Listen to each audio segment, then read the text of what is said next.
Alors, je devais apporter une prédication sur les fêtes, le calendrier, etc. Et Dieu en a décidé autrement. Des fois, il faut se laisser conduire aussi, quoi. Par l'Esprit de Dieu.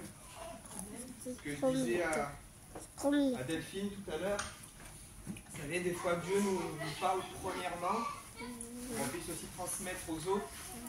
Dernièrement, Dieu m'a secoué, hein, un peu, il m'a mis une gifle spirituelle. Et voilà, c'est bien quand Dieu nous remet sur les rails. Et je pense que c'est un message qui est d'actualité. On va lire ensemble l'évangile de Jean. Alors, l'évangile de Jean, c'est celui qui révèle le plus comme Jésus étant comme fils de Dieu.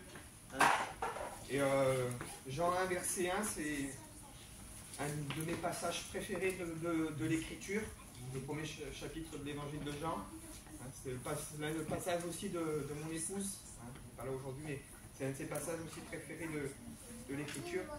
Donc je vais lire et on va s'arrêter sur le verset 12 et 13, mais on va lire tout le passage parce qu'il est important et c'est quelque chose qui est vraiment bénéfique. Au commencement était la parole. Et là, quand il est question de la parole, en grec, c'est le mot logos, qui est la parole créatrice. La parole qui a donné vie. Et ça a un lien directement avec le premier livre de la Bible, qui est la Genèse, qui dit « Au commencement, Dieu créa le ciel et la terre, puis Dieu dit que la lumière soit, etc. » Quand Dieu parle, c'est ce qui a créé l'univers. Lorsque Dieu a parlé, l'univers en réalité s'est créé. Et il dit que cette parole, donc le logos, en grec, logos signifie la parole, mais ça signifie aussi les écrits. Une parole qui est inscrite sur quelque chose. Et puis, vous savez que la parole écrite, eh bien, on l'a là, c'est aussi la parole de Dieu. Hein. Les enseignants israéliens, juifs, les rabbins, disent que dans la Torah, donc dans les livres de l'Ancien Testament, ça détient tous les secrets de l'univers, comment le monde a été créé. Et nous savons que cette parole, il dit, elle a été faite chair. Et les questions aussi de Jésus, qui est la parole faite chair. Et Jésus qui était là aussi au commencement. Parce que lorsque Dieu appelle la lumière, hein, il dit que la lumière soit. Mais pour qu'il y ait de la lumière, il faut qu'il y ait le soleil, il faut qu'il y ait les étoiles. Il ne peut pas avoir de lumière sans luminaire. Dieu appelle la lumière avant que les luminaires, la lune, les étoiles, le soleil soient créés. Cette lumière, c'est la lumière du Messie. C'est Jésus. Hein. Il dit que la parole, donc au commencement était la parole, le logos, et cette parole était avec Dieu, elle était au commencement avec Dieu, toutes choses ont été faites sans elle, et rien de ce qui a été fait n'a été fait sans elle. En elle était la vie, et la vie était la lumière des hommes. Vous voyez, donc on revient à cette lumière que Dieu appelle. Hein. La lumière luit dans les ténèbres, et les ténèbres ne l'ont point reçue. Il y eut un homme envoyé de Dieu, son nom était Jean. Il vint pour servir de témoin et pour rendre témoignage à la lumière, afin que tous croient en lui. Il n'était pas lui-même la lumière, mais il parut pour rendre témoignage à la lumière. Cette lumière était la véritable lumière, emmenant dans le monde, éclaire tous les hommes. Elle était dans le monde et le monde a été fait par elle. Et le monde ne l'a point connue. Elle est venue chez les siens et les siens ne l'ont point reçue. Mais à tous ceux qui l'ont reçue, à tous ceux qui croient en son nom, elle a donné le pouvoir de devenir enfants de Dieu, lesquels sont nés, non du sang, ni de la volonté de la chair, ni de la volonté de l'homme, mais de Dieu. Béni soit Dieu. Et c'est sur ce passage que j'aimerais m'arrêter. Il dit qu'à tous ceux qui ont reçu cette parole, elle a donné le pouvoir, le privilège de devenir enfants de Dieu. Un enfant, c'est quelque chose qui vient au monde par l'amour de deux personnes. Un enfant, c'est la création d'une relation, d'un acte d'amour. Nous savons que c'est parce que Dieu nous a aimés. Ce qui a motivé Dieu dans la création, à créer l'humanité, à faire que l'on devienne ses enfants, ce qui a motivé Dieu à envoyer son Fils Jésus, ce qui a motivé Jésus d'accepter de monter à la croix, c'est uniquement l'amour. C'est pas parce qu'on allait être bon, qu'on allait être gentil, pas à cause des œuvres que l'on pouvait faire. Il y a un verset d'Écriture qui dit « Il nous a sauvés », il dit « non à cause des œuvres de justice que l'on aurait pu faire ».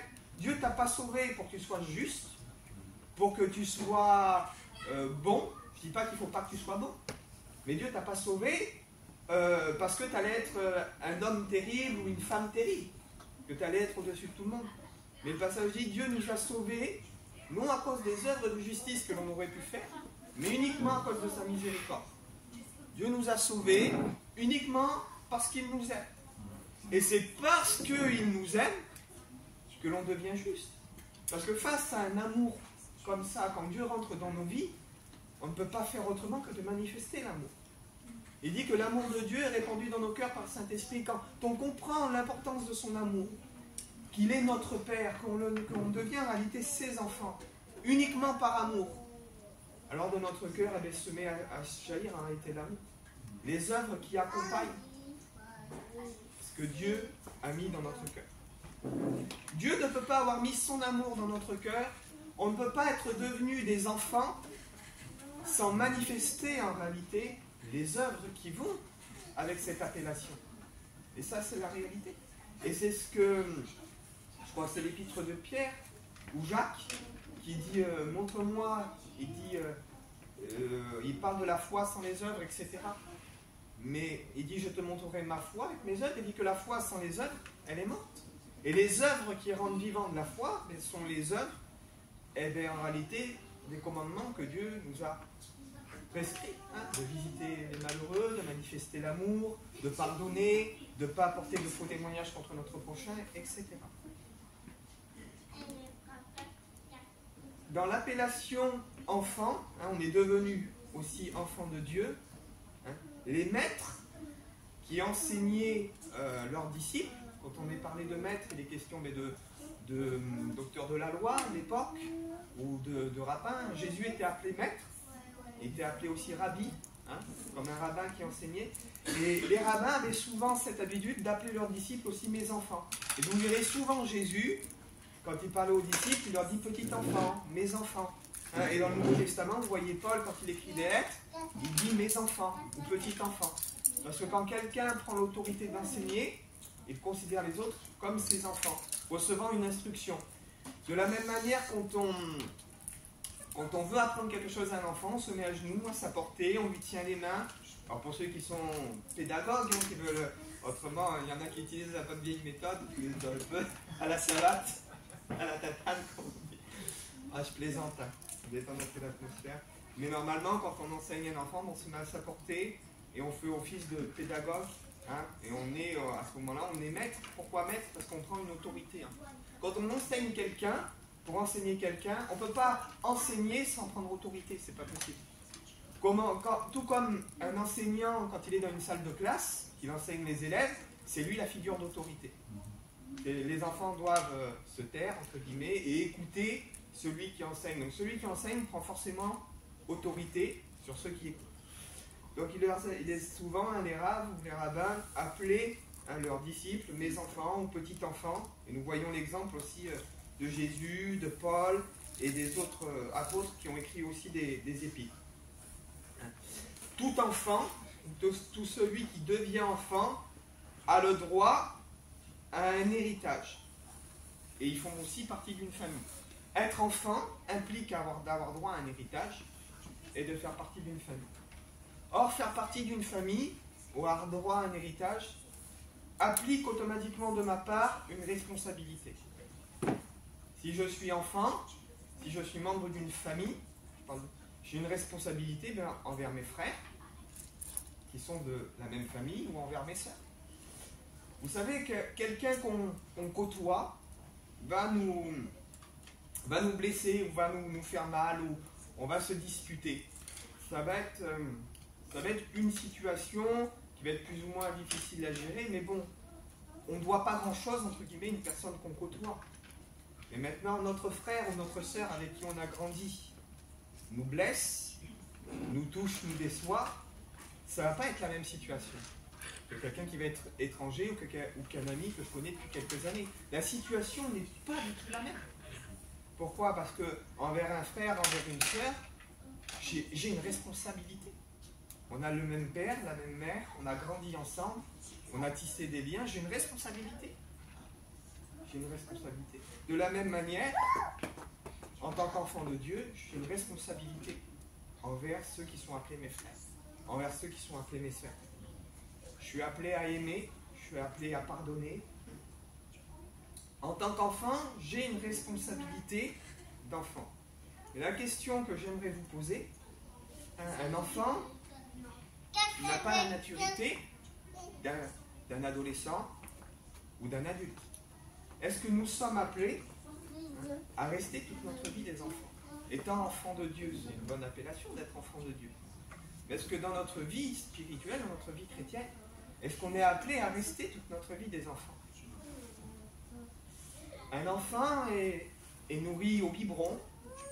Bon, à l'époque, c'était nourri, on dit à la mamelle, nourri au sein. Il n'y a rien de vulgaire là-dedans, c'est des choses de la nature. Un enfant est nourri par sa mère. Et ensuite, la mère assoit l'enfant, lui prépare des bonnes purées, de la viande, des légumes en petits morceaux, et elle commence à nourrir l'enfant. Et cette image-là, elle est touchante parce que quelque part, c'est ce que Dieu fait avec nous. Vous avez vu que lorsqu'on vient à Dieu au départ, quand on vient à Dieu au départ, Dieu nous transforme, il y a des bonnes choses qui se passent en nous, mais Dieu nous nourrit au lait et Dieu nous nourrit à la cuillère. Mais la réalité, c'est ça. Je discutais tout à l'heure avec Cyril, il me disait, il me tarde, il dit de rentrer chez moi, de lire la Bible et tout ça, parce que Dieu est en train de te nourrir à la cuillère pour que tu grandisses, pour que tu arrives à une maturité. Tu es au départ encore. Et même en ayant un certain recul sur la vie, des fois on revient encore au lait parce que des fois on ne pratique pas comme on devrait pratiquer les choses, on ne vit pas comme on devrait vivre. Dieu se comporte avec nous comme un père.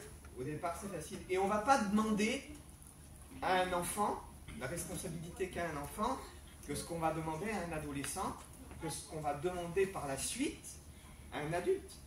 Si un enfant, on peut y faire, un enfant à 3-4 ans, au midi, il apporte la bouteille d'eau, il fait un effort considérable, il va mettre la bouteille d'eau sur la table, pour lui, il a fait un effort terrible, et puis il est fier de ce qu'il a fait, il a mis la bouteille d'eau sur la table. Alors qu'un adolescent, il peut porter un pack d'eau, c'est quelque chose d'anodin, on va dire, de porter, d'aider, etc. On va lire dans l'Épître aux Hébreux, chapitre 5. L'enfant doit grandir. Mais malheureusement, dans la connaissance ou dans la pratique, beaucoup veulent rester des enfants ou restent des enfants et ne grandissent pas. L'enfant, je ne parle pas de salut. Quand on est enfant de Dieu, on peut rester toute notre vie un enfant, passer à côté de ce que Dieu a pour nous, pour pas être sauvé. Parce que le fait d'entrer dans la volonté de Dieu et d'accepter son salut fait de nous des enfants de Dieu. Hébreux 5, chapitre 5, versets 12 à 14. Alors moi, il faut que je trouve parce que je n'ai pas mis mes notes. Si quelqu'un là a le passage, il peut lire Hébreux 5, versets 12 à 14. Et ensuite, je reprendrai moi aussi ce passage quand je trouve. Quelqu'un peut lire. Vous, en effet, qui depuis longtemps devriez être des maîtres, c'est ça? Oui. Continue. Vous avez encore besoin qu'on vous enseigne les premiers rudiments des obstacles, des oracles de Dieu. Vous en êtes venus à en avoir besoin de lait et non d'une nourriture solide. J'arrête. Vas-y, tu peux continuer encore un peu. Or, quiconque en est au lait n'a pas l'expérience de la parole de justice, car il est un enfant.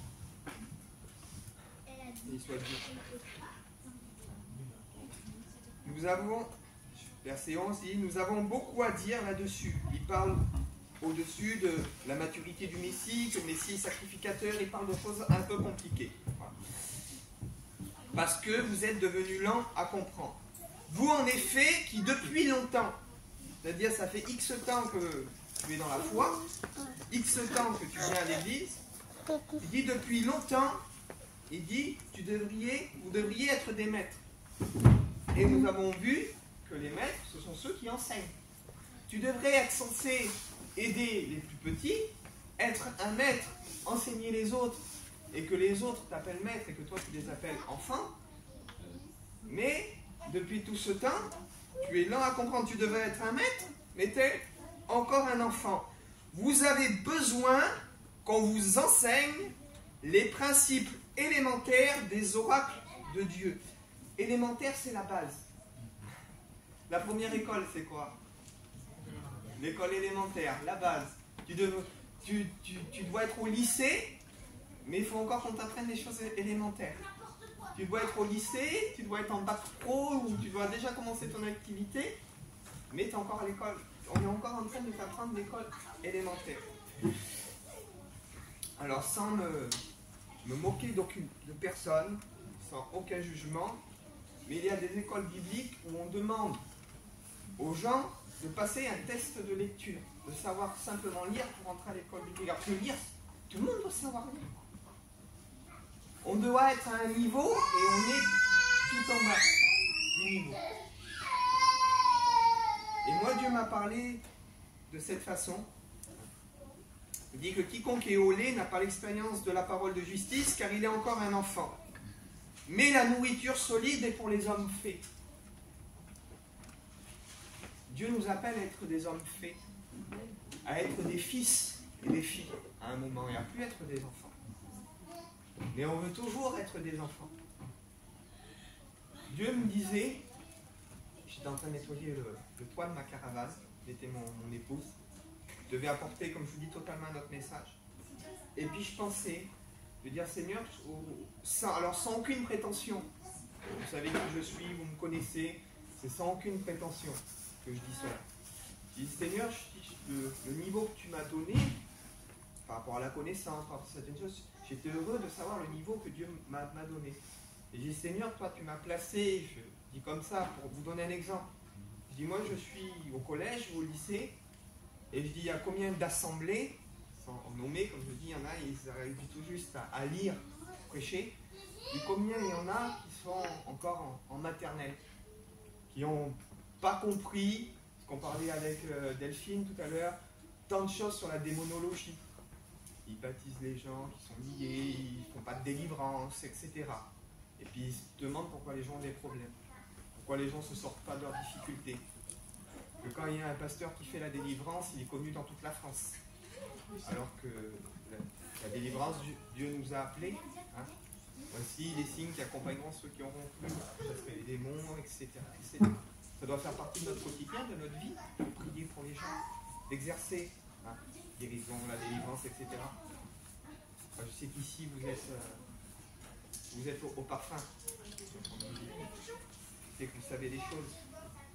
Mais Dieu nous a appelés. Et malheureusement, on a un niveau. Moi, c'est la façon que Dieu m'a parlé. Et Dieu m'a vraiment secoué. On a un niveau de lycée, ou de bac, ou ce que vous voulez, et pourtant on se comporte comme des enfants. Pourquoi on se comporte comme des enfants? Moi, c'est ce que Dieu m'a dit. C'est que je connais les armes et les clés pour aller chercher des victoires dans la prière, et je les mets pas en pratique. Pourquoi? Parce que je préfère jouer aux jeux vidéo. Je préfère regarder des séries. Je vous ouvre mon cœur. Moi, j'ai rien à cacher. Si je cache pas les choses devant Dieu, j'ai pas besoin de les cacher devant vous. Et ça, c'est la réalité. Et moi, ce qui me fait défaut, peut-être, je vous le dis, puis je le dis souvent, j'ai beaucoup de mal à avoir cette vie de prière. J'ai du mal. Et c'est ce qui me fait défaut, en fait. J'ai beaucoup de mal à avoir cette vie de prière. Alors, je ne dis pas que je prie jamais, je vais parler à Dieu. Mais d'entrer dans ce combat intense, comme on devrait le faire, j'ai du mal.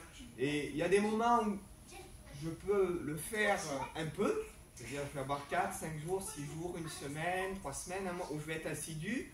Et puis dès que je vais perdre un peu pied, un jour sans, 2 jours sans, 3 jours sans, et puis comme aussi autour de nous, des fois on ne voit pas les choses changer, le découragement, et puis je retombe dans ce truc. Et c'est tellement facile C'est tellement facile pour ma chair, l'hiver, il fait froid, on est mieux chez nous, on est mieux devant la télé, puis une série, elle nous plaît, etc.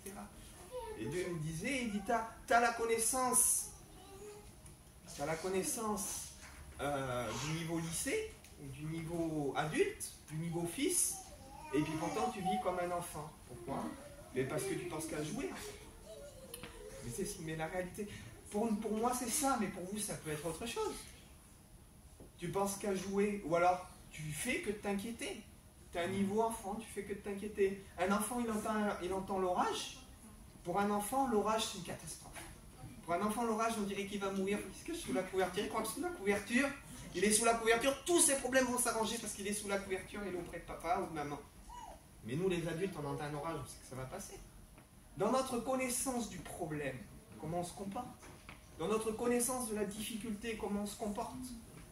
On doit être des fils, on doit être des filles, et pourtant on se comporte comme des enfants. Face aux difficultés, face aux choix qu'on doit faire, face à tellement de choses. Et il y a un passage où Paul il dit quand j'étais enfant, il dit je vivais comme un enfant, je réagissais comme un enfant, mais il dit avec le temps j'ai fait mourir ce qui était de l'enfant.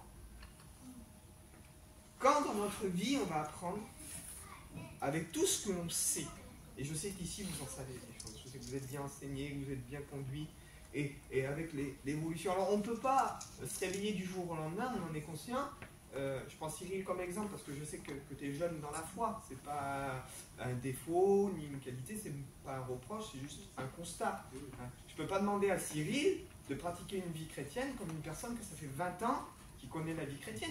Le niveau sera pas le même. Puis dans 20 ans, Cyril, tu seras un boss. Mais aujourd'hui, même toi, tu dis j'ai soif parce que tu aspires à acquérir un niveau et puis et c'est légitime et c'est normal.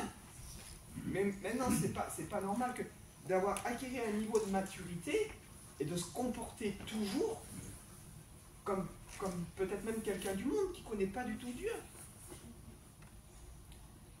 Le fait d'être fils ou d'être fille, d'avoir acquis une maturité, tu as des devoirs et des responsabilités. Et moi, ce que Dieu me disait, c'est que de savoir toutes ces choses, j'ai un devoir à accomplir dans la prière et une responsabilité. Je ne peux plus, et je compte prendre des bonnes résolutions par la grâce de Dieu, que Dieu m'aide, mais je ne peux plus, aujourd'hui, avec tout ce que je sais, je me mets moi-même le premier dans l'eau, parce qu'on est tous concernés, me dédouaner, me comporter comme un enfant, en sachant qu'il y a des gens autour de moi qui ne connaissent pas Dieu et qui meurent. Je veux, par exemple, que mon foyer soit béni, que les enfants soient bénis, que ma famille soit bénie, mais je ne vais pas mener le combat dans la prière. Je me comporte comme un enfant. Aujourd'hui, je suis fils, et on est fils et fille de Dieu. J'ai une maturité spirituelle, et je remplis pas mes devoirs. C'est comme si mon père était chef d'une grande entreprise, et il me confiait les rênes de l'entreprise, et moi je ne gère pas l'entreprise. Mais c'est ça, en fait. Par la connaissance que j'ai, par tout ce que Dieu a mis en chacun de nous, nous avons des devoirs et des responsabilités. On passe notre temps à écouter de la musique ou autre chose. Moi, c'est pas forcément la musique, mais je parle de ça. Chacun son truc. Chacun son truc qui lui fait défaut. Et il y en a qui ont la connaissance, mais qui sont restés des enfants, mais par rapport au pardon. Qui retombent toujours sur cette chose. La moindre petit bobo qui vont subir de la part d'une personne, et bien c'est gravé là, ils ont du mal toujours à passer outre. Et il y en a, ils sont restés des enfants par rapport au pardon. Alors qu'ils savent que l'Écriture dit que tu dois pardonner 77 fois 7 fois, que Dieu t'a pardonné, que si tu ne pardonnes pas, tu ne seras pas pardonné, etc. Donc tu as la maîtrise dans l'Écriture, ça fait X années que tu écoutes ça, mais dans ton comportement, tu restes un enfant. Tu n'es pas un fils. Dans ton comportement, tu restes un enfant. Et comme je dis, un enfant n'aura jamais cet épanouissement, cette vie qu'un adulte. Un adulte se marie, il a des enfants, il transmet. Un enfant, qu'est-ce qu'il transmet? Un enfant, il reçoit. Or, la parole de Dieu nous dit qu'il y a plus de joie à donner qu'à recevoir. Pour rentrer dans une joie parfaite, il faut réussir à être un adulte spirituel. Il faut accepter aussi. Je dis, Dieu attend de nous réellement Vous avez besoin de lait, il dit, comme des enfants. Mais la nourriture solide est pour les hommes faits. Il dit pour les gens qui ont... On va relire ensemble parce que l'Écriture nous parle mieux. Il dit, or quiconque en est au lait, verset 13, n'a pas l'expérience de la parole de justice, car il est encore un enfant. Mais la nourriture solide est pour les hommes faits, pour ceux dont le jugement est d'exercer par l'usage à discerner ce qui est bien de ce qui est mal. C'est-à-dire, ils étaient des enfants, mais à force d'exercer, c'est en pratiquant, en grandissant, en obéissant, mais c'est à force d'exercer. Il dit, ils sont devenus des hommes faits, il dit à force d'exercer. Et on peut devenir des hommes faits, des fils et des filles, dans la prière, en exerçant la prière. Maintenant, il faut se donner la peine. Et moi, j'ai ma fille, elle va sur ses 11 ans, on lui apprend un peu à faire le ménage, à faire les choses, mais on est toujours obligé de repasser derrière pour dire, mais non, c'est comme ça, et ça, tu l'as pas fait, etc. Mais à force qu'elle fasse, il y a un moment, j'aurais plus besoin de lui dire, elle sera faite. Elle sera faire. Pourquoi? Parce que de l'enfance, elle passera à l'adolescence, elle deviendra une adulte et elle sera faite. Pour nous, passer le balai, c'est facile. Même elle me disait, mais papa, c'est beaucoup trop dur de passer le balai. Elle dit à sa mère des fois, maman, c'est beaucoup trop dur de passer le balai. Alors que pour nous, passer le balai, Bissoun, il sait bien ici, passer le balai, il voit tout la salle, si les sœurs aussi font, les frères, c'est vrai. Pour nous, passer le balai, c'est quand on fait la voiture, moi, ou les autres trucs, le camion, on passe l'aspirateur. Mais pour un enfant, c'est difficile. Il faut qu'on fasse mourir ce qui est de l'enfant. On arrête de dire c'est difficile de prier, c'est difficile de pardonner. Il faut que ça devienne pour nous une vie. Parce que c'est à cette vie-là que Dieu nous a fait. Parce que le royaume, qui est le royaume de Dieu, il dit on voit après le royaume, on fait venir le royaume. Mais le royaume est un royaume d'amour, un royaume de pardon, un royaume où on est en contact, en communion avec Dieu. Et on doit s'efforcer de vivre le royaume déjà ici. Nous sommes déjà le royaume. Dieu attend de nous que nous soyons des fils et des filles. Responsabilité. Être un fils ou être une fille, ça veut dire avoir des responsabilités, avoir de la maturité et avoir aussi des engagements. Comme je dis, on a des droits et des devoirs. Et on n'a pas le même devoir lorsqu'on est enfant que lorsqu'on est adolescent et lorsqu'on est adulte. Et il faut prendre conscience aujourd'hui qu'avec tout ce que nous savons, où est-ce qu'on en est? On est au niveau connaissance, mais où est-ce qu'on en est au niveau pratique?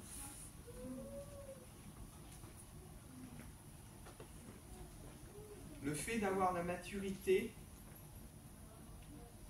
en compréhension et en maîtrise implique que tu es responsable. Le fait d'avoir la maturité sur la délivrance implique que nous soyons responsables à délivrer les gens. Je sais comment fonctionne la délivrance, mais maintenant je laisse les gens dans leur état.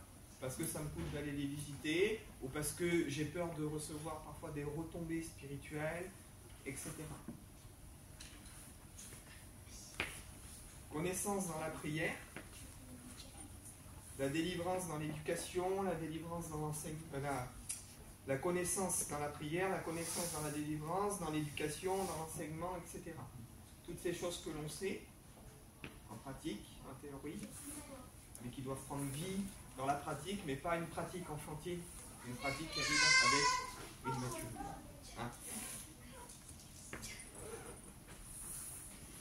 Ce que Dieu me disait, je reviens sur ce mot-là parce qu'il est fort. Tu as la connaissance d'un adulte, mais tu te comportes comme un enfant. On ne pense, comme je dis, qu'à jouer, qu'à faire des choses qui sont secondaires. Alors je ne dis pas qu'on ne peut pas faire ces choses secondaires. Mais parfois ces choses secondaires deviennent la priorité sur le fait que la vie spirituelle doit être notre priorité. Alors je ne dis pas qu'on peut pas regarder une série, qu'on peut pas regarder un film ou jouer à un jeu vidéo. Mais dans quel ordre on place les choses?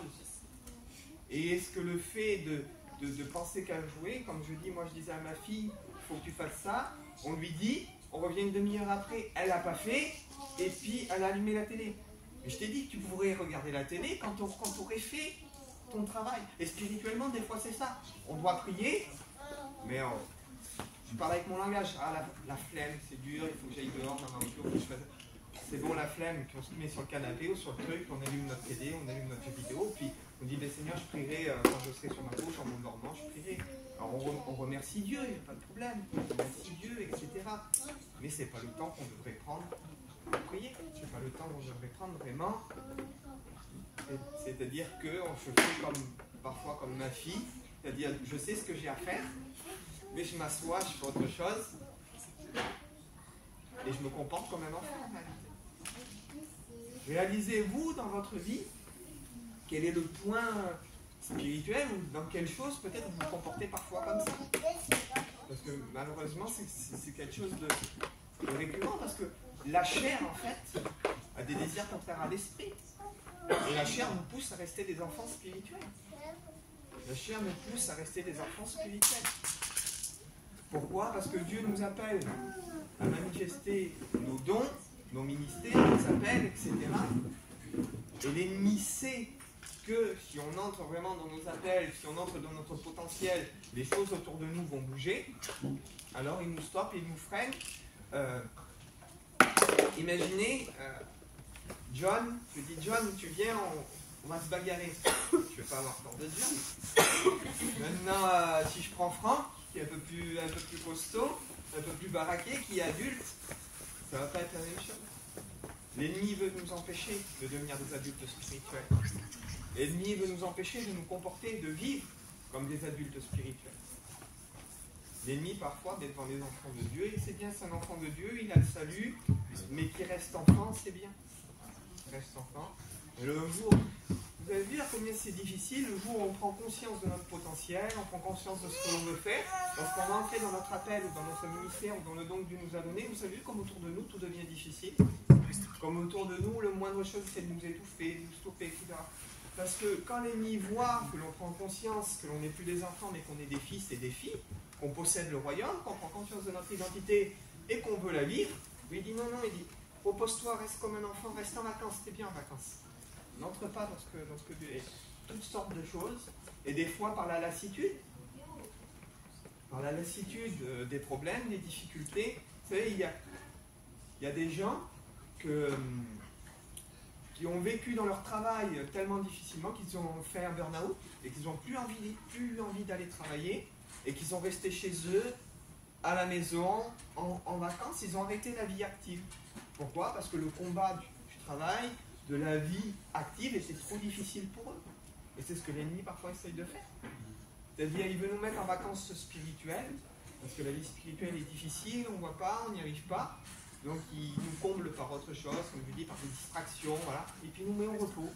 Et puis on finit par se dire, et finalement les choses ne bougent pas autour de moi, je n'y arrive pas, et puis je devrais être ici et je suis là, on ne comprend pas. On dit, mais finalement Dieu, tu n'as pas besoin de moi, tu feras comme tu voudras. Et puis on lâche prise, et puis on redevient, avec la connaissance d'un adulte, on redevient comme des enfants. Parce que vous voyez, à faire nos petits trucs à côté, et on n'entre plus dans cette implication que l'on devrait avoir, de fils ou de fille. On fuit nos responsabilités pour que cela ne nous coûte pas. Ça, c'est réel aussi. Parfois, on fuit nos responsabilités parce que, alors, je me confie à vous un peu ce matin de ce que je vis aussi, moi, de mes difficultés. Le fait de prier des fois et de ne pas voir les choses s'accomplir tout de suite, ou que ça met longtemps, mais le fait de demander à Dieu, ça implique que Dieu doit agir. Mais le fait que Dieu tarde à agir, étant donné que nous sommes des hommes et que nous sommes parfois agités, mais ça peut engendrer aussi de la frustration. Ça peut engendrer de la frustration de notre côté humain, de dire Seigneur, tu m'as promis telle chose, ou j'existe telle chose, je ne la vois pas venir, et j'ai des difficultés, donc pourquoi je prie? Mais c'est réel. Qui n'a jamais ressenti ce sentiment? C'est réel, c'est quelque chose de réel. Au moins une fois dans notre vie, Seigneur, c'est quelque chose de réel. Donc, moi comme vous, on réalise qu'on est tous pareils en fait. Pourquoi? Parce que ça, là, c'est accroché à nous. On ne peut pas s'en défaire. La chair, et dit qui me délivrera de ce corps de mort? La chair est attirée à la mort. Et ça, c'est récurrent parce que on est tous pareils, on est tous faits de la même nature. Alors je dis que je me confie, mais en réalité, en me mettant en lumière, je vous mets en lumière parce que c'est le propre de chaque homme en fait. Alors, le fait de prier, de ne pas être exaucé parfois, ou de dire Seigneur, tu m'as promis telle chose, mais c'est dur, etc., eh bien, entraîne de la frustration, et de dire Seigneur. Alors, je suis arrivé, moi, des fois, à un point de dire ben, je préfère pas demander, et comme ça, je ne suis pas déçu. Mais pour moi, aujourd'hui, parfois, ça devient une réalité. Alors, je sais que je me fais berner. Je sais que je me fais tromper par l'ennemi, que c'est des faux raisonnements et ça. Mais quelque part de lâcher prise, de dire Seigneur, tu feras quand tu voudras, et j'arrête de me prendre la tête avec ça, ou de prier que pour ça, quelque part je me soulage et je me dégage parce que je ne subis plus de frustration. Alors vous comprenez dans quel engrenage on tombe? Mais en faisant ça, on revient à ce que je disais juste avant, on se dédouane de nos responsabilités pour ne pas souffrir. On dit, mais finalement je ne suis pas responsable, je n'ai pas besoin de m'engager dans tel combat ou dans telle chose, donc on lâche le combat pour ne pas souffrir et on se dégage de nos responsabilités. Alors c'est vrai que dans notre tête, parfois ça peut aller un peu mieux, on peut se sentir un peu libéré, mais quelque part, est-ce que c'est pas l'ennemi aussi qui lâche prise? Il dit, puisqu'il a arrêté, mais c'est bon, maintenant je donne un peu de tranquillité, comme ça il ne rentrera pas dans le combat. Est-ce qu'on ne se fait pas piéger aussi par nos sentiments, par nos émotions? Il faut qu'on apprenne à faire mourir ce qui est de l'enfant. Et je veux dire, Seigneur, aujourd'hui, moi, c'est vraiment ma pensée. Dire, Seigneur, je veux vraiment réaliser les responsabilités que j'ai envers toi, les responsabilités que j'ai envers ceux qui m'entourent. Et même si je ne vois pas forcément les choses bouger ou changer, moi, je dois accomplir ma tâche. Parce que je suis un adulte, je suis un fils, je ne suis plus un enfant. Tu es une fille de Dieu, je suis un fils de Dieu, nous ne sommes plus des enfants. Et qui dit fils, dit responsabilité. Qui dit chrétien, dit responsabilité. Et je ne veux plus me comporter comme un enfant face à mes responsabilités. Et je sais que dans la prière, aujourd'hui, j'ai des responsabilités. Je fais déjà envers vous, de prier pour vous. Et je sais vraiment, et je vous en remercie, que si je suis encore debout aujourd'hui, si dans mon foyer les choses s'arrangent, dans ma vie qu'il y a plein de choses, c'est parce que vous priez pour moi.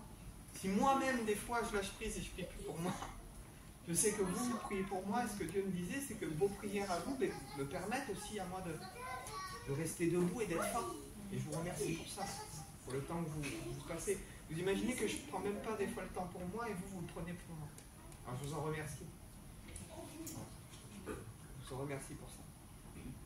Si nous aimons Dieu, il nous ramènera toujours à nos responsabilités.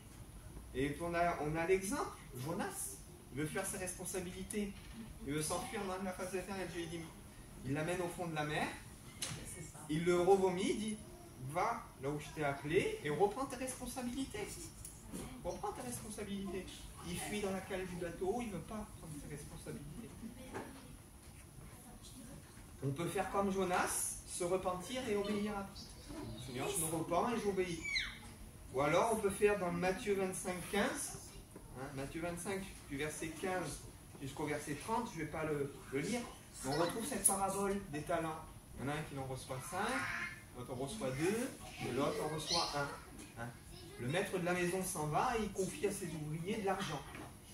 Et celui qui a 5 talents, il va investir, il va jouer avec l'argent, il va gagner 10 talents. Ça c'est bien. Celui qui en a 2, pareil, il va investir et jouer, il va en rapporter 2 autres. Et il y en a un qui n'a qu'un seul talent.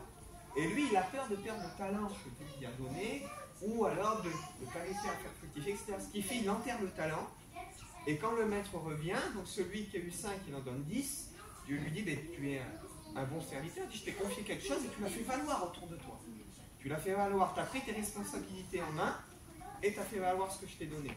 Là, il n'en a que 2, il a pris ses responsabilités en main, il en ramène 2 autres, il a fait valoir. Et l'autre dit, je sais que tu es quelqu'un de dur, qui demande de multiplier, etc. J'ai eu peur de perdre ton talent, donc je l'ai enterré, voici, je te redonne ton talent tel qu'il est. Et Dieu va lui dire, méchant et paresseux. Il dit, tu sais que je suis dur, tu sais que je suis exigeant, et tu as eu, il dit, un peu la flemme, la fainéantise de te mettre en action, de te mettre en avant. Il dit, si tu aurais mis mon argent à la banque, il dit, tu aurais intelligent, tu aurais mis mon argent à la banque, il dit, il aurait été gardé et en plus j'aurais eu un léger intérêt. Et la parole, elle est difficile à la fin de ce passage. Il dit que celui qui n'a pas mis en avant ce talent, qui l'a enterré et qui n'a pas voulu prendre ses responsabilités, la Bible nous dit qu'il a été perdu en fait. Il a été jeté dans les ténèbres du dehors. Alors je ne dis pas que le fait de rester un enfant va faire que nous soyons perdus, mais dans la désobéissance, et ça c'est Dieu qui juge, c'est nullement à moi, mais dans la désobéissance, Dieu rendra à chacun selon ses œuvres, et malheureusement, il y aura des gens qui seront perdus. Et ça, c'est Dieu qui mettra tout en réalité en lumière. Mais le fait de savoir, de comprendre et de vouloir volontairement rester un enfant, ça peut être difficile. Et ça peut jouer sur notre salut, parce que si je sais que je dois pardonner, moi je veux rester un enfant, je ne veux pas pardonner. Il dit que celui qui ne pardonne pas, ne pardonnera pas non plus.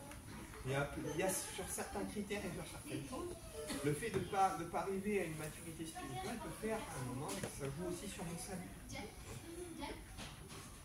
On va lire Hébreux, chapitre 5 et verset 7. Et bien, là où on était, juste au-dessus.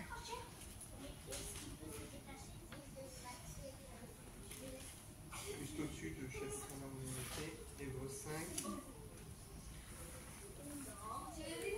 Il parle de Jésus, qui a été sacrificateur selon l'ordre de Melchizedek.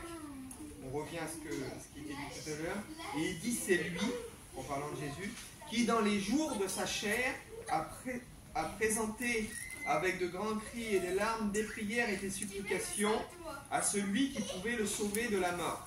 Il a été exaucé à cause de sa piété. Il a appris, bien qu'il soit fils, l'obéissance par les choses qu'il a souffert. Après avoir été élevé à la perfection, il est devenu pour nous tous qui lui obéissent, l'auteur d'un salut éternel. Il a appris, bien qu'il soit fils, l'obéissance au travers des choses qu'il a souffert. Si Jésus est l'exemple parfait que Paul dit, soyez mes imitateurs, comme je le suis moi-même de Christ. Jésus dit lui-même, l'esclave n'est pas plus que le maître, etc., etc. Donc si lui est notre modèle parfait, Jésus a appris l'obéissance au travers de la souffrance. Et comme je dis, on ne veut pas des fois entrer dans le combat, mais pour ne pas souffrir, pour ne pas subir des frustrations, pour ne pas être déçu, pour pas... on peut mettre de multiples choses. Parfois, il y en a, on ne veut pas s'investir dans la vie des enfants, par exemple, parce qu'on ne veut pas voir les enfants souffrir ou les enfants échouer. Et ça, on peut le prendre sur plein de choses, en fait. On ne veut pas s'investir parce qu'on ne veut pas souffrir. Et le fait de ne pas vouloir souffrir, quelque part, c'est légitime, c'est humain parce qu'on veut se préserver. Et le fait de vouloir se préserver fait que spirituellement, on se comporte comme des enfants. Parce qu'on ne veut pas de responsabilité, on ne veut pas de souffrance, on veut que Dieu nous sauve, que Dieu nous bénisse, et on veut une vie spirituelle, comme on dit, tranquille, pépère. Seigneur, j'ai la foi, mais ma foi ne doit pas me faire souffrir. Ma foi ne doit pas me coûter. Qu'est-ce qu'on doit dire alors des chrétiens qui sont morts dans les jeux du cirque à l'époque, qui étaient donnés en pâture au lion, des gens sur qui le sang des martyrs qui a coulé en fait pour que l'Église existe. Ce qu'on doit dire de tous ces gens-là en fait.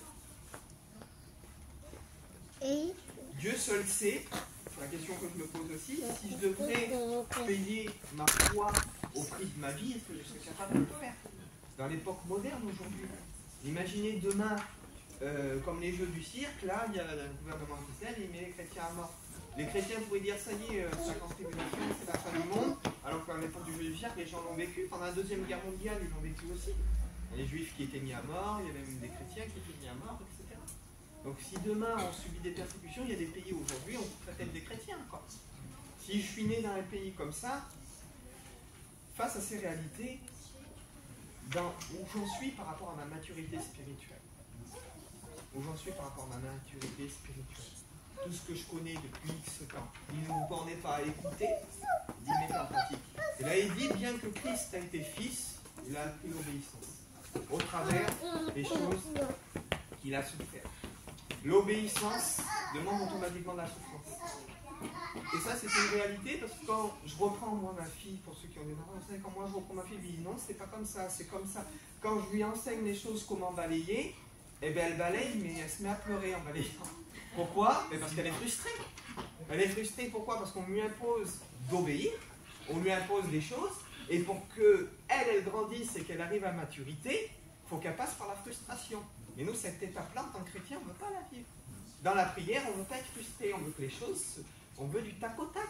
On veut qu'on prie, on ne veut pas attendre le temps de l'exaucement, on veut que Dieu nous exauce. Parce que de subir la frustration qu'il y a entre le temps et l'assiduité voilà, qu'on doit avoir dans la prière, ce temps-là qui est difficile, on ne veut pas le vivre. On veut bien devenir gouverneur de l'Égypte comme l'a été Joseph, on ne veut pas passer les 7 ans en prison comme l'a passé Joseph. Ah, le gouverneur, oui Seigneur, comment t'as béni Joseph? Mais il y a eu 7 ans dans une prison à subir l'injustice, à prier, etc., etc. Et ça, c'est la réalité propre à tous les hommes. C'est qu'on veut arriver à la maturité spirituelle, mais sans subir les frustrations qui nous amènent à cette maturité. Et même quand on est mature, on doit affronter quand même cette frustration, ces difficultés, ces incompréhensions. Alors moi, comme je vous dis, des fois, je préfère dire, mais je prie plus pour telle cause. Seigneur, si tu veux, tu feras. Et après, c'est comme je dis, c'est se déloigner. Alors, je me répète peut-être un peu, mais c'est vraiment la façon dont Dieu m'a parlé, ça m'a vraiment beaucoup secoué en fait. Et je veux m'engager envers Dieu à prendre aussi mes responsabilités. Comme je dis, je dois entrer dans l'obéissance. Je dois vivre dans l'obéissance et ne plus être un enfant, mais pour la prière, le service, le pardon, le ministère, etc. Je dois être un homme fait, en ce qui concerne les choses que Dieu me demande. 1 Pierre 4,10, et puis après on clôturera sur ça, on va prier. Comme de bons dispensateurs de la grâce de Dieu, que chacun de vous mette au service de l'autre le don qu'il a reçu. 1 Pierre 4, verset 10. Comme de bons dispensateurs des grâces de Dieu, que chacun mette au service de l'autre le don qu'il a reçu. Dispensateur, c'est le dire quelqu'un qui possède un trésor et qui le transmet. Si on a reçu la grâce, là qui dit mais je suis sauvé, Dieu m'a sauvé et ça me suffit. Je reçois la grâce.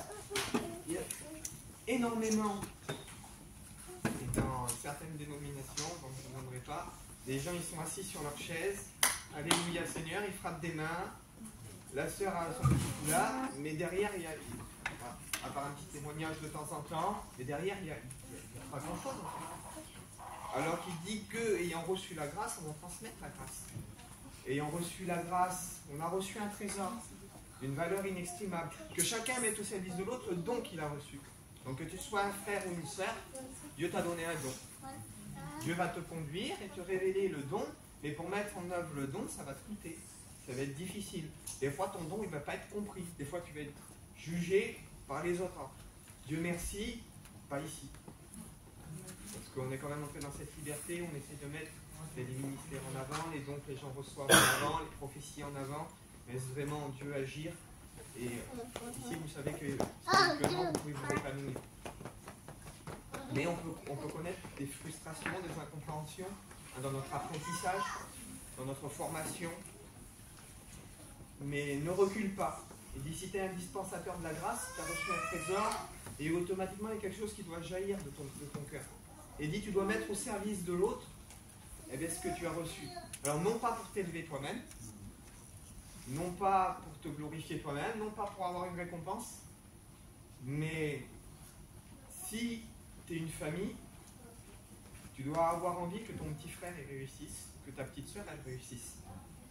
Qu'est-ce que tu fais? Toi, tu es un adulte, tu as 20 ans, et tu vois ton petit frère de 8 ans ou 10 ans, il tombe. Et tu le relèves. Si ton père il n'est pas là, tu vas mettre un peu de spray sur sa blessure, tu vas mettre un pansement, tu vas le prendre dans tes bras, tu dis bon c'est bon maintenant. Et ça, si en tant qu'humain, c'est un comportement normal en tant qu'humain. Pourquoi dans le spirituel, ça doit être comme ça aussi. Et quelle gloire t'en retire lorsque tu as soigné ton petit frère? t'en retires rien en fait. C'est juste le bonheur ou la joie ou le fait de ne pas voir avec ton frère ou ta soeur pleurer ou avoir mal. De même que lorsque tu grandis, lorsque tu vieillis, eh bien, tu dis tiens, ça fait plusieurs jours que je n'ai pas vu mon frère, je n'ai pas vu ma soeur, je vais prendre la voiture, je vais aller la voir. Tu essaies de créer cette relation avec ton frère ou ta soeur. Et de la même manière, aujourd'hui, dans une église, de ceux qui sont vraiment fils et filles de Dieu, qui ont acquéri une maturité, et je dois avoir ce rôle de savoir c'est mon frère, c'est ma soeur, il est tout seul, il est dans le besoin, il est dans la difficulté. Vous voyez que être appelé fils ou être appelé fille, ça engage de notre part des responsabilités. Ça engage de notre part des responsabilités. Et trop souvent, face à nos responsabilités, c'est ce que Dieu m'a dit, et c'est le message que je vous transmets sans rajouter, face à nos responsabilités, on se comporte comme des enfants. Alors qu'on devrait être des hommes et des femmes solides, faits, établis, et il y a des lacunes et des choses dans notre vie sur lesquelles on se comporte encore comme des enfants.